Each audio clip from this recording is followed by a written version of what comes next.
President Trump has agreed to the release of the search warrant of his Mar-a-Lago home, as we're learning a lot more about what the Justice Department was looking for. Our chief Washington correspondent, John Carl, tracking it all. Good morning, John.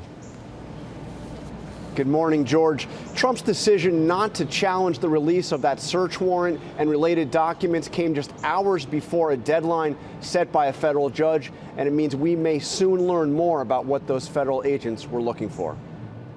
Just hours after the Justice Department filed for the Mar-a-Lago search warrant to be unsealed, Trump announced he would not oppose the release. The former president issuing a statement saying he was, quote, encouraging the immediate release of those documents, although his lawyers already have them and could have already released them if he wanted.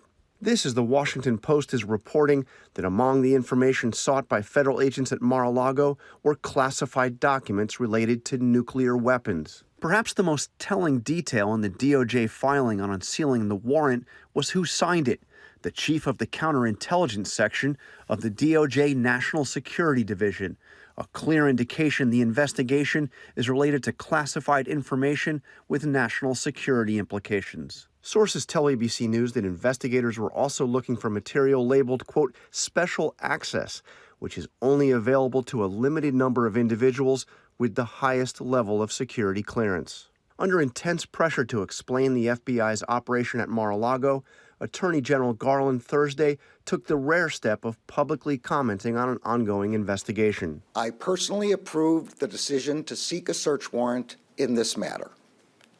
Second, the department does not take such a decision lightly. In fact, ABC News has learned Trump was subpoenaed for the documents earlier this year, as DOJ attempted to get him to turn them over without a search warrant.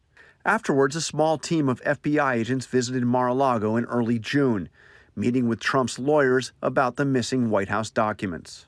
The execution of the search warrant on Monday came only after DOJ concluded Trump still had not turned over everything demanded by the subpoena. Where possible, it is standard practice to seek less intrusive means as an alternative to a search and to narrowly scope any search that is undertaken. Amid concern about increased threats to law enforcement officials, Garland also addressed harsh criticism of the FBI, some of it coming from prominent Republicans who have accused federal agents of going after Trump for political reasons. I will not stand by silently when their integrity is unfairly attacked. The men and women of the FBI and the Justice Department are dedicated, patriotic public servants. Every day, they protect the American people from violent crime, terrorism, and other threats to their safety while safeguarding our civil rights. Sources tell ABC News that some of the material believed to be at Mar-a-Lago was so sensitive that authorities concluded that they needed to take possession of it immediately. Let's get a little more on that, John, right now. When we're talking about these documents, we certainly believe that these are documents way beyond top secret. Yeah, at least 2 levels above top secret. It's something called Special Access Programs Intelligence. SAP intelligence, George, is the ultimate need-to-know intelligence in the federal government.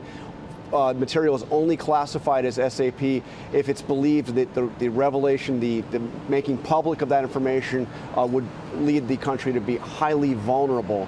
So this is really the ultimate classified intelligence, not even, it's material that very few people in the federal government would have access to. John Carl, thanks very much. Let's bring in our chief legal analyst, Dan Abrams. So, Dan, it appears that Donald Trump is not going to object, and we don't know for sure until we hear from his lawyer. So what are we going to learn? What are we going to see when the judge does allow this release? The most important thing we're going to see is exactly what crimes they were investigating. There's going to be some housekeeping matters.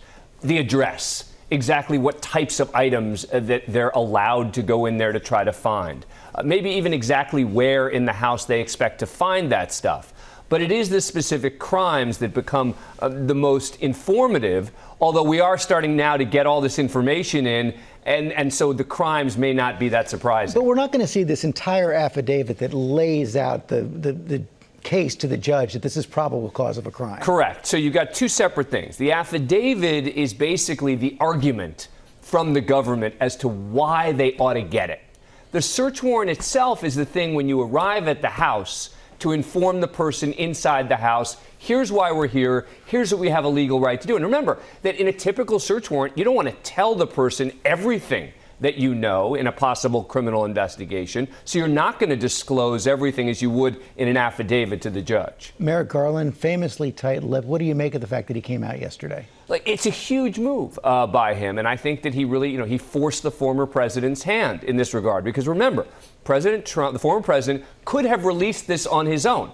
He had this. He didn't need the court to say, you're allowed to do it. He could have just distributed it. Now, Merrick Garland effectively saying, look, we're fine with you making this public. We're going to go to the court and ask them to unseal it. And now the former president saying that he, too, will agree to that. And I know there's no way for you to know for sure, but do you believe that Merrick Garland, when he came out yesterday, knows what the FBI actually found when they went into Mar-a-Lago? Yeah, almost certainly. You have to believe that he knew what they found. I mean, it was so critical that he was involved in this at every level. Is it possible that they're still going through some items? That's possible, but you have to believe that he knows. Did they find the sensitive documents that they were looking for? Dan Abrams, thanks very much. Hi, everyone. George Stephanopoulos here. Thanks for checking out the ABC News YouTube channel. If you'd like to get more videos, show highlights, and watch live event coverage, click on the right over here to subscribe to our channel. And don't forget to download the ABC News app for breaking news alerts. Thanks for watching.